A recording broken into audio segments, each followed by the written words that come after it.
So, Dale, tell me who your group is and what your goal is with this.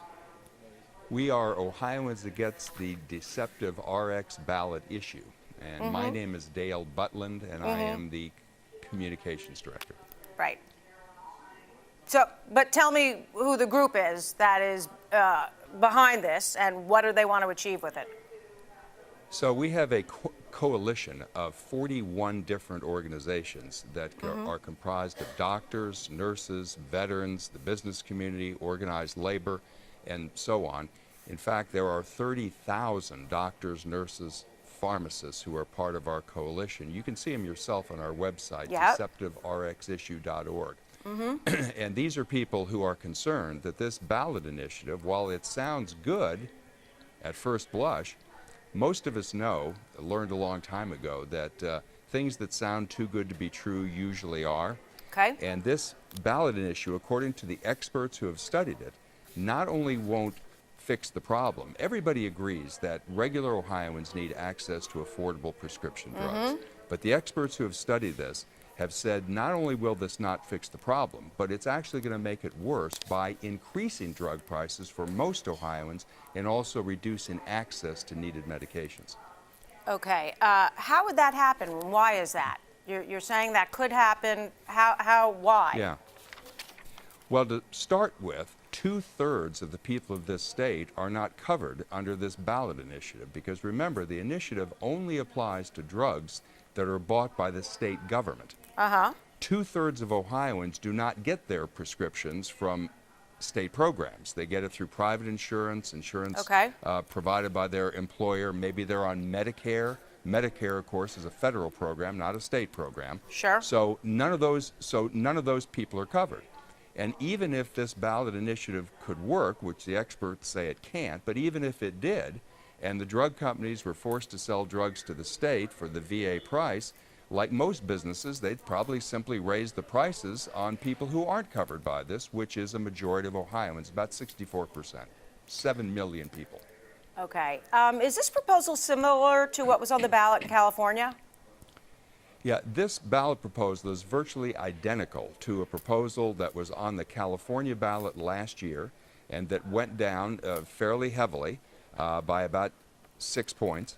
And maybe more to the point, every major newspaper in the state of California, liberal papers, conservative papers, middle-of-the-road papers, all editorialized against it because they knew it was wrong for California for the same reason that it's wrong for the state of Ohio. The organization that is looking to defeat this proposal spent, I'm told, $110 million in California. That is a lot of money. Why did they spend so much money on that? Well, I'm not sure how much was spent, but if you say it was that much, I'll take your word for it. Right. Look, this is an expensive proposition because the ballot initiative sounds so good at first. Everybody wants access to cheaper drugs. Right. So what you have to do is an education campaign to make people understand that this thing isn't what it seems and that it's actually going to increase drug prices for most people. That requires a lot, including a robust paid media effort, which means television ads. And so that's why. Now, the person on the other side of this, the person who is sponsoring this initiative, is the same fellow who put it on the ballot last year in California. His name is Michael Weinstein. Right. And he runs a $1 billion a year foundation called the AIDS Healthcare Foundation. Ironically, 80% of their money comes from selling prescription drugs. But he takes tens of millions of dollars out of this foundation and spends it on political campaigns similar to what we have here in Ohio, and many that are not like we have in Ohio. But the point is, in California, he spent about $25 million to try to get this passed. It didn't work, but it is an expensive proposition. The pharmaceutical companies are paying most of the bill on our side because even though we have this large coalition, as I just mentioned, of doctors and nurses and veterans and so forth, they don't have that kind of money lying around in their bank accounts. So if the pharmaceutical companies did not foot the bill for this, I'm not sure who could. Okay. Do you plan to spend the same amount of money here in Ohio? There's absolutely no way of telling at this stage of the game how much money will have to be spent. We just started this campaign. But I will tell you that what we're going to do is to educate Ohio voters so that by the time Election Day rolls around, they will understand exactly why this is a bad idea, it's bad public policy, and would do damage to the state of Ohio and to the people of the state. Okay, if you're saying that this would raise prices, why would pharma and the pharmaceutical companies be against it? Because raising prices, frankly, means more profits for them. Well, first of all, let me say this, and I say this as someone who has spent most of his adult life fighting for affordable prescription drugs for Right. people, including a ballot initiative a few years ago that Yep. resulted in the creation of Ohio's Best RX program, which is 2003. a discount card. Yeah. So I care a lot less whether this ballot issue would be good or bad for the drug companies than I do about whether it would be good or bad for the state of Ohio and the people of our state, which is why I'm opposing it. But as for the drug companies, why they would be opposed to this, Right. this discount that the VA has by law, this 24% discount that was Right. passed by Congress, was in honor of veteran service and sacrifice. It was intended to be for veterans. It was never intended to be for everybody. And I think what the pharmaceutical companies are concerned about is this becoming sort of a precedent, which they would not want to see spread around the rest of the country. But remember too, Danielle, that while a ballot initiative in Ohio can only prohibit Ohio from paying a certain amount of money, they can't require the drug companies to sell the product at that price. So, and the other thing that I think is very important to understand is that the other side wants you to believe that Ohio does not currently negotiate prices for drugs. We do. In Yeah, fact, I know. 75% of the drugs the state buys is for Medicaid recipients. And by law, Medicaid gets a 23% discount Right. on branded drugs, slightly less for generics.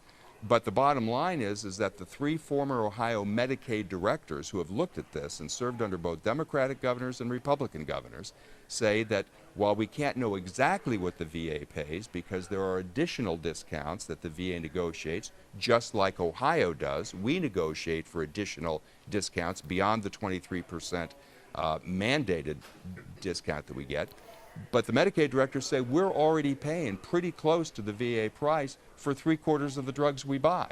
So when the other side says, oh, passing this is going to save taxpayers $400 million, well, that's preposterous. I'd like to know where they get that number, and I hope somebody in the news media will ask them. Well, there are several other programs, public programs, that are paid by the state besides Medicare and Medicaid. You know, Bureau of Workers' Comp is one of them. Yeah, so as I said, roughly 75% of the drugs we buy are for Medicaid recipients. The other Okay. 25% are for state employees and retirees, prisoners, college and Right. university personnel, Right. and so forth. Now, the state negotiates discounts that are not mandated, but are Right. negotiated with the drug companies. And the concern is that if the drug companies were suddenly required to sell to the state at the VA price, a lot of these additional discounts and supplemental discounts that the state already negotiates would go away. And if that happens, the Medicaid directors say that will increase what Ohio pays for drugs by tens of millions of dollars a year. Okay, going back to my question that I asked before, and you talked about, you know, what you believe and your goal to lower prices. That's not necessarily in line with what the pharmaceutical companies want. And again, raising prices, which your group says this will do, means more profits for them. So why would they be spending $110 million to fight a proposal that is going to put more money in their pockets? Well, as I said before, and I'll say again, I personally don't care very much whether this would be good or Right. bad for the drug companies. What I care about is whether this would be good or bad for Ohio and Ohioans. Right, but And you're I'm just telling you're you you're that the every- PR and person. You're and not I you're am not the telling group. you, and I'm not the group. You're I'm you're the not part spokesman of the for the group. pharmaceutical industries. You're the spokesperson. So Yeah, I right, mean, I'm not- you may feel a certain I'm way, not- but that doesn't mean it's in line with what they're doing. What I'm telling you is that I am the spokesperson for the campaign. Right. If you'd like to know what the drug companies think, you should ask the drug companies. I don't speak for them. I speak for the campaign. But And they're behind the campaign. which is they are part of the campaign. We have 41 different statewide organizations that are a part of this, including 30,000 doctors and nurses and pharmacists. They are concerned about higher drug costs for their patients. And they see it every day in their offices. But this ballot initiative would, in the judgment of every expert who's looked at it, result in increased drug prices for a majority of Ohioans and reduced access to needed medications for many others. That's why people are opposed to it on our side. That's why we have the coalition we do. The other side, you should ask them, has 0 organizations in their coalition. They have nobody who has endorsed their proposal because everyone understands, except them, that this would be bad public policy. Okay, PhRMA, the Department of Commerce, Ohio Manufacturers Association, they tried very hard to keep this off the ballot in Ohio. Why wouldn't you just leave this up to Ohio voters instead of trying legal maneuvers to get it off the ballot? Well, I was not a part of that exercise, so I'm not quite sure what happened, but I do know that every time there's a ballot issue in Ohio, and I've been doing politics in the state now for 3 decades or so, okay, is that it's often the case that there's a challenge on the signatures. Are the signatures valid? Were they collected in the right way? Did they meet the tests of law? Right. That's apparently what happened here. Right. Ultimately, the signatures were judged valid, and the thing is going forward this year. This could have been on the ballot, and I think the backers of the measure wanted it to be on the ballot last year, the same as it Right. was in California. Right. But it'll be on the ballot this year instead. But had it been on the ballot last year in Ohio, I have no doubt in my mind it would have gone down to the defeat that it deserves, just like it did in California last year. Okay. In your frequently asked questions, and you mentioned this just a moment ago, you guys were kind of questioning the Michael Weinstein and the AIDS Healthcare Foundation. Why is that? Yeah. Well, I just think that people should know, just like they know who's on our side. I think Right. they ought to know who is backing this on the other side. And the fact is, this is a controversial activist in the state of California, Sure. who spends tens of millions of tax-exempt dollars on things that are many times unrelated to the anti-AIDS mission of his foundation. Earlier this year, for example, he spent $5 million to put a ballot initiative on the ballot in Los Angeles that would have resulted in the stoppage of residential housing construction in LA for 2 years. Now, it went down pretty big, 70 to 30, but he spent $5 million to do it. What does that have to do with the anti-AIDS mission of his foundation? This is the kind of stuff he does. And I want to mention one other thing, Danielle, because everyone so far has been talking about one of the things the ballot initiative does, which has to do with drug pricing.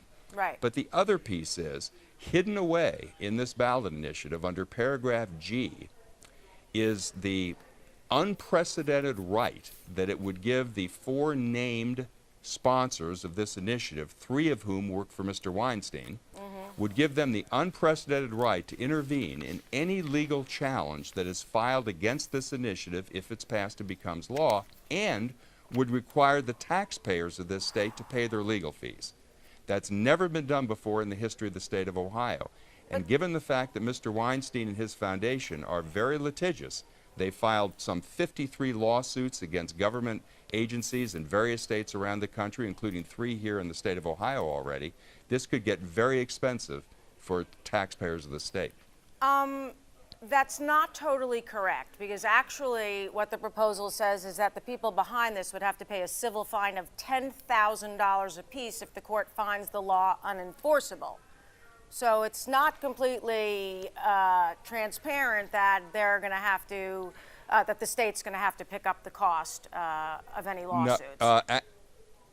Actually, Danielle, I would encourage you to read it again. It specifically says that the 4 named sponsors are indemnified by the state of Ohio, which means the taxpayers, with their legal fees. In other words, their lawyers' fees would be paid by the taxpayers. And if you think that a $10,000 civil penalty, if they lose, would come anywhere close to covering those legal fees, why, I have a bridge I'd like to sell you in Brooklyn. Well, that's only if they find it unenforceable. That it's No, that's- $10,000 apiece. That's if they lose, right? Right. If the lawsuits are successful, or I mean, if the 4 ballot sponsors are, successful, then they don't pay the civil fine, but we still pay their legal fees. Well, that's only if if you're contesting the law, if you're going to be suing them for the law. Danielle, I will tell you that everyone who has looked at this is certain that this will lead to a tsunami of lawsuits. Okay. For example, veterans may very well sue. We have every veterans organization in the state as a part of our coalition, including Except the the VFW, Ohio who just joined yesterday. Except the Ohio Department of Veterans. I'm sorry? Except you have a lot of smaller veterans groups, but you don't have the Ohio you're talking about Department of Veterans. Well, because that is a state agency, and the Okay. state doesn't get involved in ballot issues. But I'm talking about private organizations: the VFW, the American Legion, the Order of the Purple Heart, the Korean War veterans, the Jewish War veterans. We have 10 of them, and so they're all opposed because they believe that they are supposed to have this discount that was passed by Congress and given Right. to veterans in honor of their service and sacrifice. This was never supposed to be given to everybody. As the veterans have told me, if everybody's special, then nobody's special. And so I could very well see some of the veterans organizations suing if this thing became law.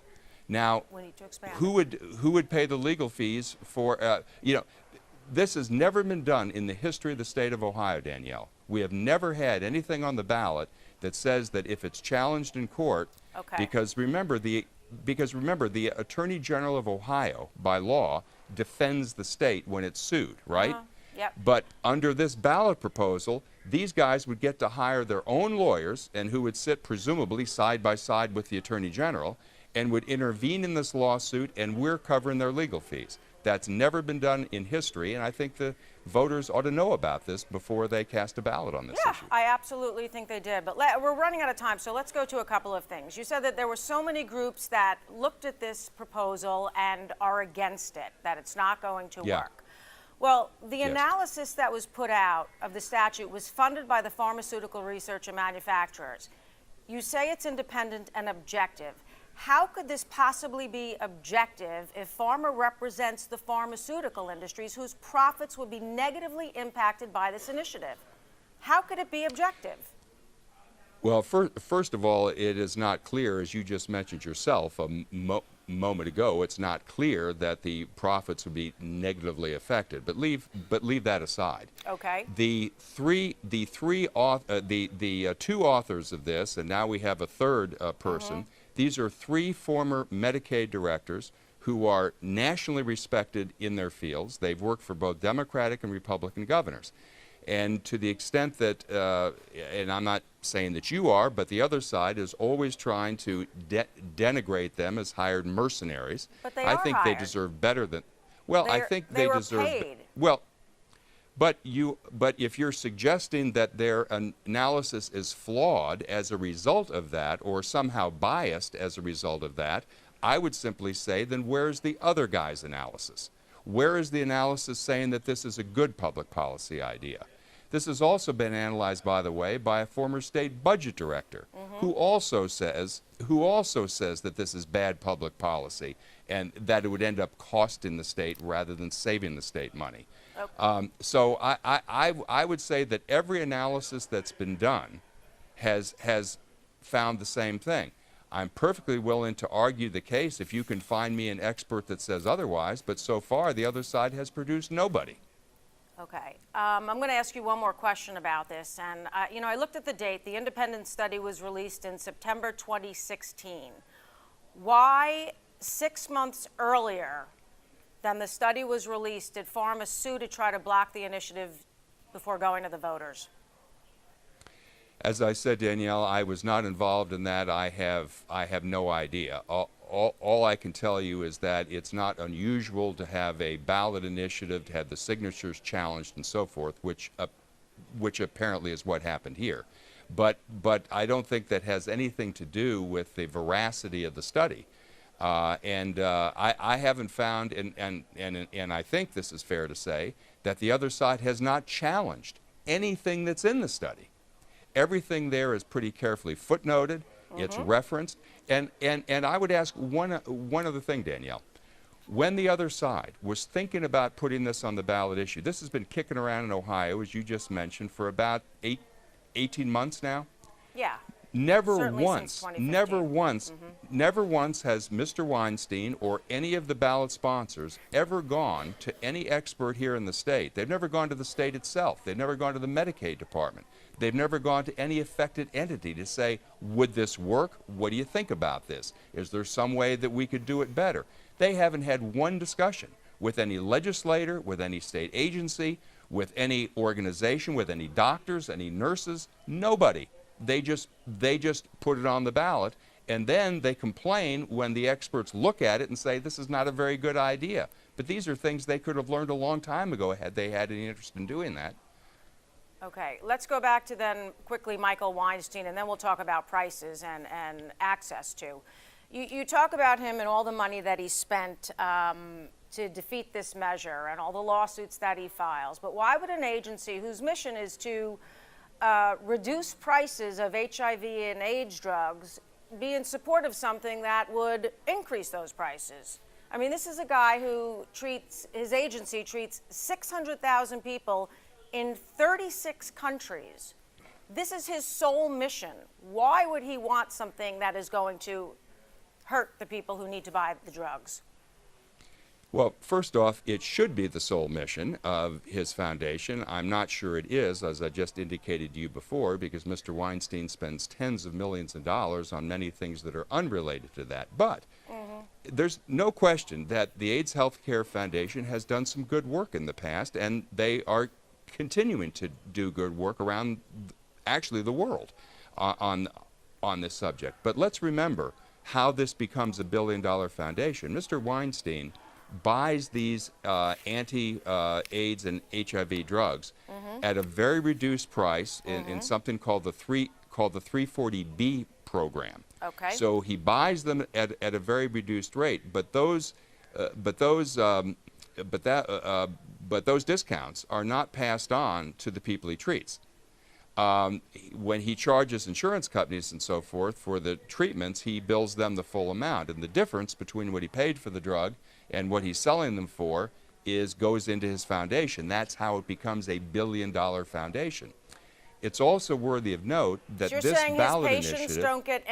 You're saying his patients don't get any discounts on their drugs? We can find no evidence that those discounts are passed on to his patients. If they were, if he were giving those drugs out at the same cost or slightly above the same cost that he buys them for, he wouldn't have a billion-dollar foundation. Well, AIDS is a pretty big issue worldwide, and if you're treating people in 36 countries and 600,000 of them, why would you have such a response to your company if you were doing stuff that was kind of questionable in terms of pricing? I'm not suggesting that he's doing anything illegal or wrong. I'm simply saying that's how you build up a billion-dollar foundation is because there's a lot of money that he is saving, for want of a better term, between what he's buying the drugs for and what he's selling them for. And then all that excess goes into his foundation. That's how it becomes a billion-dollar foundation. Okay. But let's be clear about one thing. Even if this ballot initiative passes, it will have no effect on the price of HIV drugs in the state of Ohio. Ohio is already part of a multi-state collaborative that negotiates the best possible prices for HIV drugs. And as a matter of fact, the experts say that we're buying those drugs now for less than the VA pays for them right now. So there's no evidence at all that passing this initiative would have any effect on the price of HIV/AIDS drugs in this state. So you're telling me that they can buy HIV and AIDS drugs at less than the VA can buy? Yes, that appears to be the case, and that is in the study that you just referenced. Okay, the study which, as I brought up, was funded by the pharma industry. But part of this is going to possibly raise the price to vets. Yes. Is the pharmaceutical company really going to turn around with all the negative press that they've had and raise the price to veterans? I mean, just from No. an optics standpoint. No, understand that. No, understand how And by how law, this they works. can't. By law, they can't. No. Okay. And you had Danielle, said here's this the was way. done, and you had said this was done for the veterans, in honor of their service. Yeah, well, it wasn't because Big Pharma decided, oh, let's be good to the vets. I mean, the government passed a law saying you had to give it to them for that price. May I talk now? Yep, go ahead. All right, all right. What you are referring to is the 24% mandated discount that's Right. in law. Right. But that's not the lowest price the VA pays, because in addition to that 24% mandated discount that isn't going to go away, you're absolutely right. That is mandated by law. But in addition to that, the VA negotiates additional discounts with the drug manufacturers. Additional discounts, rebates, and so forth, which means that the VA's lowest price is much lower than that 24% discount. But if the drug companies are forced to sell to the state of Ohio or any other state at that mandated VA price, they don't have any incentive anymore to do the additional discounts, the negotiated discounts, and that's what's going to go away. So, And that's what is going to increase the prices. It's not the mandated discount that's going to go away. It's the voluntary discounts. And the same is true on the other side with regard to the state of Ohio. Ohio, like the VA, gets a 23% mandated discount on all the drugs they buy for Medicaid recipients. yeah, That's Medicaid. about 3/4 of the drugs they buy. In addition to that mandated discount, they negotiate additional discounts. And the concern is those are the ones, the additional discounts, the negotiated ones, that are going to go away if this ballot initiative passes. And that's what would raise the price of drugs for the state of Ohio. but again, what I'm saying to you is, are the pharmaceutical companies really going to turn around and say, you know what, because we had to give the state of Ohio lower drug prices, we're not going to give you those discounts anymore for your service that you're saying that they get? Are they really going to come out and say that or do that? Danielle, I'm not sure what you're asking me. Are they going to take away the 24% mandated discount? Well, they Of course, can't. they can't. I'm It is saying- mandated by law. I'm saying, so you're But turning if you're, around. if, You're saying but if that. you're, but if you're, Go.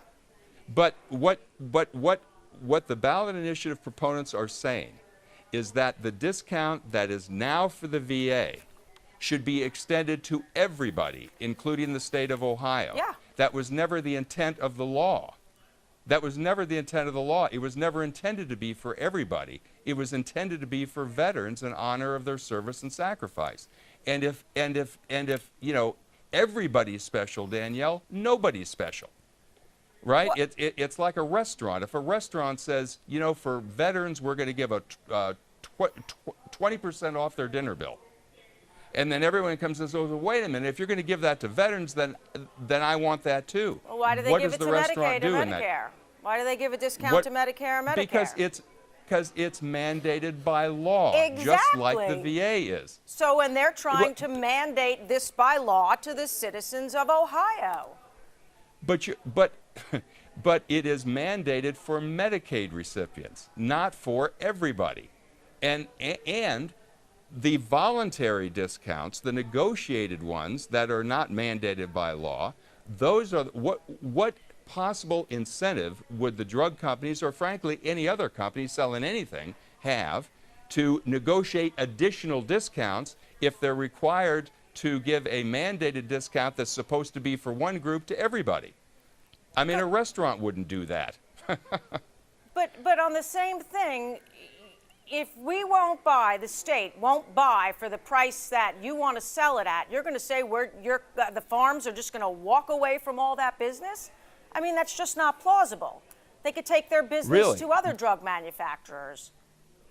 Well, first of all, you have to look at what what Ohio buys in terms of drugs is less than 5% of all the drugs that are bought by states. If you look at all the state purchases of drugs, Okay. what is sold in Ohio is less than 5%. It's Okay. about 4.8%. Then what are they so worried It is about? not.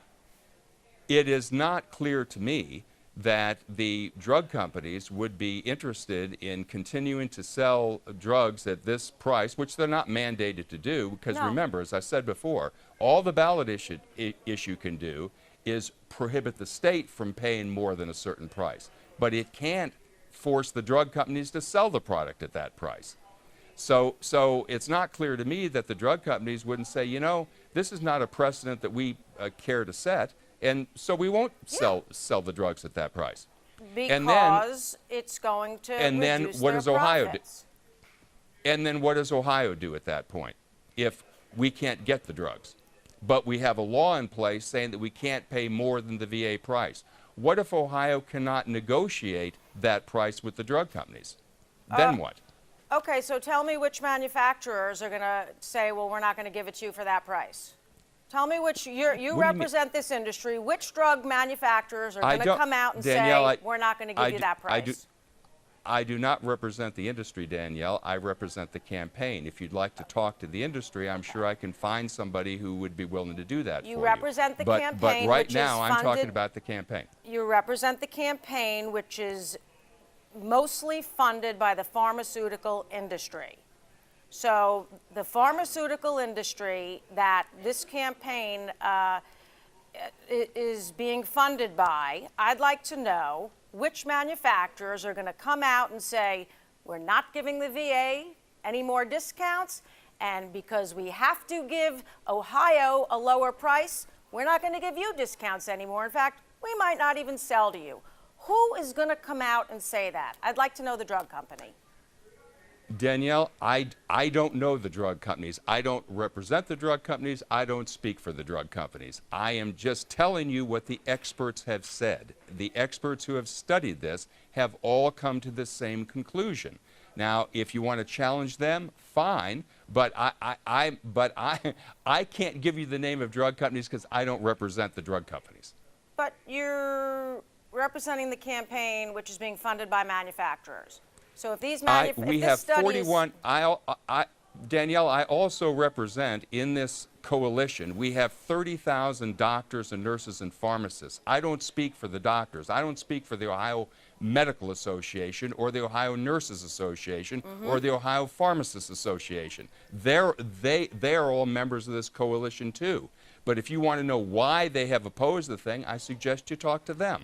I have actually, and they're not members of the coalition. They're just saying they're not behind the proposal. And I beg your pardon, Danielle. They have signed on to the coalition, and you can see it. And you can see it on our website. They are part of the Vote No coalition. Well, yeah, but they're not contributing to it. And the organization that I spoke to, specifically NAMI of Ohio, said they just have concerns based on the many presentations that were given to them. So they're really doing it because they're scared versus the fact that they support it and said they were very open to hearing other suggestions and proposals. Well, I will take your word for it, Danielle, that they are motivated by being scared. I Yeah. have never heard that, but if that's your take on it, but fine. Yeah, I spoke directly to them because I wanted to know, why are you against this proposal? And that is what they told me.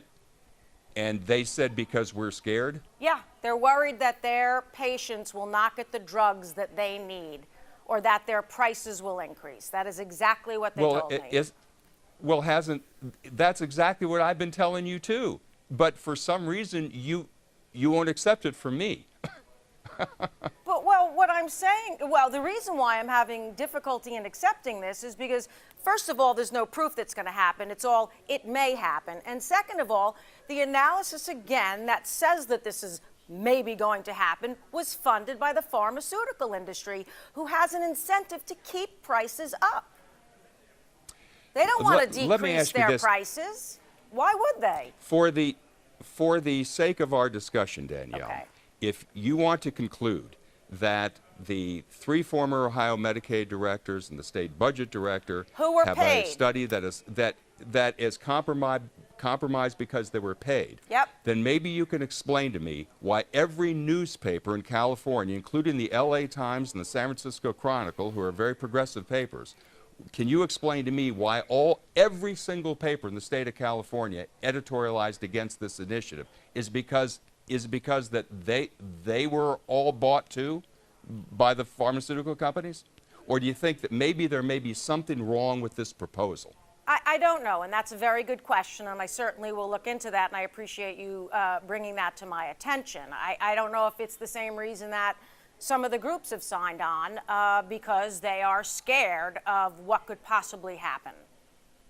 This is a risky proposal, Danielle, and I don't think anybody can say with certainty this is 100% going to happen. Right. Nobody knows. What Right. they're saying is that it is likely to happen. And it's likely to happen for all of these different reasons. Now, Right. if Because voters the drug in Ohio want manufacturers to don't want to lose out on profits. That's why it may happen. I mean, that's the bottom line. I mean, if that's your take, No? that's Well, that's fine. is it I not? can't. Is the pharmaceutical industry really being so altruistic and saying, we don't want to raise prices for the people in Ohio, and that's why we're against this? I mean, that's absurd. What I have told you, and I'll say it once more, Okay. is that the pharmaceutical companies do not want to set a precedent of having to Yeah. sell prescription drugs to states for the same price that it is mandated by Congress that they sell to veterans to. Right, because what would be the result of that then? What would be the result if they were mandated to sell them at the prices that the VA pays for them? What would then be the fallout for the pharmaceutical industry? I don't know. You'll have to ask them. Their But profits I am will go merely- down. Well, Danielle, I realize that you're on the other side of this issue, and that's fine. You're perfectly, you have a perfect right to take any position you wish on the issue. All I am saying to you is, as somebody myself who has been involved in this fight to try to bring affordable drugs to people, and I've done it for a very long time. I know you have. I have looked at this, and in my judgment, and not just my judgment, but in the judgment of every newspaper in the state of California, in the judgment of every major medical organization in this state, in the judgment of the 4 experts now who have looked at this thing, everybody believes this will backfire and not do what it promises. And will have the reverse effect. I think it would be bad for Ohio and be bad for Ohioans. That's why I'm opposed to it. If you have a different view, that's fine. But I think that between now and Election Day, we're going to do everything we can to educate voters as to what this will likely mean for them if this passes, and then they'll have to make a judgment as to how they want to vote. Exactly. All right. Dale, I really appreciate your time and for entertaining my arguments. And we will. I just hope, Danielle, the only thing I would ask is that you be as how shall I say, that you would be as suspicious and as questioning of the other side as you've been of me. Oh, And I in will particular, bring these. Yeah, I will bring all of these points up. Well, Specific- not just these points. These are the ones that you've raised against me. What I'm saying is, when you look at our FAQs, for example, Yeah, I looked at every as you single noticed, virtually every declarative statement we make has been footnoted with a clickable with a linkable footnote so that you can read the source material yourself. They on their website, I don't know if you've looked at their website, they just say stuff. Yeah. They say it's going to save $400 million a year. Where did they get that figure? Here's my guess. I'm going to guess that they got the $400 million figure by looking at the total amount Ohio spends on drugs every year, and then they just took 24% off that. And that's how they wind up with $400 million. If Okay. that's the case, you can readily see the problem, right? Ohio doesn't pay the retail rate or the wholesale rate. Ohio already gets almost the VA price for 3/4 of the drugs it buys. So you can't just say, well, we'll take 24% off that price, right? So, I mean, I just think they ought to be held to the same standard anyway. They ought to at least be forced to demonstrate how they come up with these figures. Okay, fair deal. And I will certainly ask All them right. all of these questions. Last question I have. When Yes. would you expect this piece will air? We're going to do a few pieces, and this particular Okay. piece is going to air tomorrow. I don't know if it's on the 6 o'clock or 11 o'clock news. Okay. I will be tuned in. Okay. Because I know you'll be fair. I will be fair. I've done my research on this topic, I think, as you can see. Yep. So I will certainly hold them as accountable as I've held you.